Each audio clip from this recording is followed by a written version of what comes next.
How's it going, guys? Welcome back to the proof room. Today we're going to talk about tools and terms for the new distiller.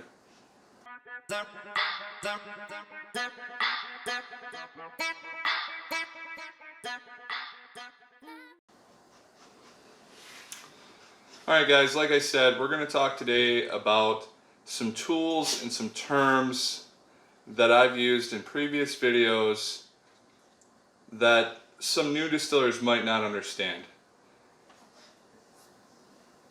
Before I started distilling, I was in more of the home brew world. I made a few wines, so I had some tools laying around. One of those being my large brew pot. It's 8.5 gallons, and it's not super big, but it's big enough for what I need. And if you're wondering what that looks like, I've used it in a couple videos. I'll put a link up here somewhere to a video where I actually use that thing. That is great. I love that brew pot, but you don't necessarily need something like that.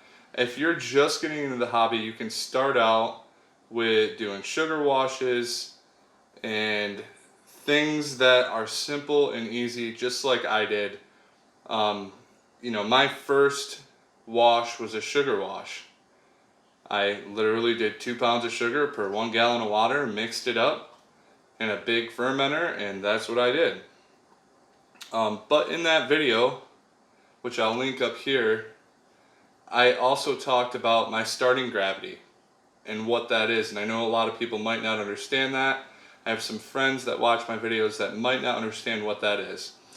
Your starting gravity is the amount of fermentable sugars in your mash or your wash or your wort or your must or whatever you have.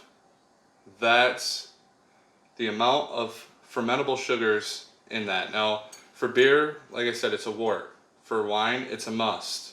For us distillers, it's a mash or a wash. Well, there's 100 different terms for it, but essentially you're measuring the same thing. To measure that, we use what's called a proof and trail hydrometer.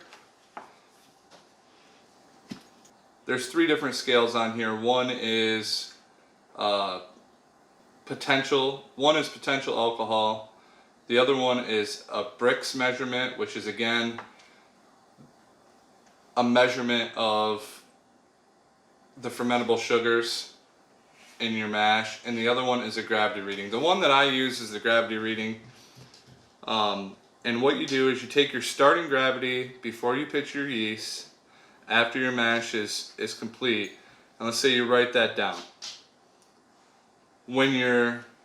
After you add your yeast and you wait, however long, 8 days, 9 days, sometimes quicker, sometimes longer, for your wash or your mash to ferment, you take another gravity reading. And where you want to be is 1.000 is completely dry. That means your yeast ate all of the sugar in your wash and converted everything that it possibly could to alcohol. You take your final gravity reading, you put that in a calculator. There's a ton of them online. I use the one on Distiller's website. I can link it in the description. And that tells you how much alcohol is now in your wash. So your yeast ate all the sugar, produced carbon dioxide and alcohol as a byproduct. And if you're lucky, that yeast fell to the bottom or flocculated, which means that it drops out of suspension in your wash, and then that wash is then ready to go. So this is a nice tool to have. I love this thing. I got this when I first started brewing beer. I bought it in a kit. My kettle came with that, and I've kept it forever. I've kept it around forever. We'll put this away here. They always say buy 2 of these and you'll break one, and keep them on steady supply. I've been fairly fortunate. I do have 2, but I've never broken one so far. Now the next tool that I have is another scale, and this is an alkalometer. And what this does is measures the amount of alcohol in a solution that has no sugar in it. So as your alcohol comes off your still, this tells you the percentage by volume of alcohol and also the proof. There's 2 scales on it, 1 on each side. This thing is awesome. It works really good. It's calibrated to 60 degrees, so you have to make sure that your clear alcohol is right around 60 degrees, and you can plop this in there and it'll give you a rough estimate. It's not exactly perfect, but it's pretty dang close to what the proof or percentage is on your shine coming off your still. Now those of you that don't know, the proof is double your percentage. I don't know why they ever did that. I don't know why it's that way, but it just seems that's what it is. A few other tools that I use regularly are these strainers. Now I picked these up at my local convenience store. There's 3 different sizes. I use them all the time. I filter out my mash with it. I filter out my wash. These work great. A stainless steel funnel. And obviously you guys know what that's for. You can put a filter in this. You can put anything you want in this, and you can catch your liquor coming off your still, or filter it before it goes in. A big combination that I use is I'll put this inside of here, fits fairly good, and then I'll pour my mash through it or my wash through it, and I'll filter it before it goes into my still. That works really well. Another tool that I use a lot is these muslin bags. Now I have 2 or 3 of these. I have some little hop socks too. You can use that for making gin. You can put it in your still column. You can use it for your mash. You could flavor your mash if you wanted to with it. You can filter with it. There's a lot of things that you can do. These are really versatile. And once I get into all grain brewing or all grain whiskey, this will be how I start. It's just a single brew in a bag type mash. Yeah, and they're super simple to use. So muslin bags, you can't have enough of them.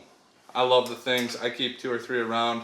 I have a few smaller ones than this. I have a few, one more larger one and a couple that are smaller, and I use them for all different things. Another tool, guys, I could consider it a tool, is just jars. Lately these have been really hard to find. I haven't been able to find them really anywhere. I picked up some half-gallon jars, and that's all I can find. There is nothing else out there and locally for me. And if you know where I can get some, hit me up, leave a comment, let me know. Another tool that I use is my still and my still column. If you want to see how I designed that or how I built that, click the link above, and that'll take you to a video where I go through how I did that. I covered that a ton, guys, and I really can't go through all that stuff again. So click the link, it'll take you to a video where I go through all that. My still column, there'll be another link for that if you want to learn how to build your own still column. There's a lot of other different tools that we use. Gas burners is another tool. Just things like that you wouldn't think about. Most people probably have a gas burner. I know I did. I had one sitting around. I did upgrade to a nicer one. And that's just stuff that you need basically just to get a decent recipe going. Once you have all this stuff, there's really not a lot that you have to buy. Jars, a lot of jars, especially, I have friends that like to enjoy my product, so I give it away a lot. These plastic lids, they aren't really the best for what I'm using. I wouldn't put them on anything that's pure like this, but I mean, for some apple pie, they work pretty good. So, but that's all I could find. Literally, there is nothing anywhere. So, yeah, guys, I just wanted to go over some terms and some stuff that maybe the newer distillers didn't really understand, or somebody that's looking to get into the hobby might be a little overwhelmed with some of the things that I went over and I didn't go into detail with. So if you have any questions, put it in the comments section. Let me know if there's anything that you guys wondering about, anything that you have questions on. You can message me or leave a comment and I'll get back to you as soon as I can. Like always, guys, hit the like button if you enjoyed the video today. Subscribe to the channel if you want to see some more content. Have an awesome week.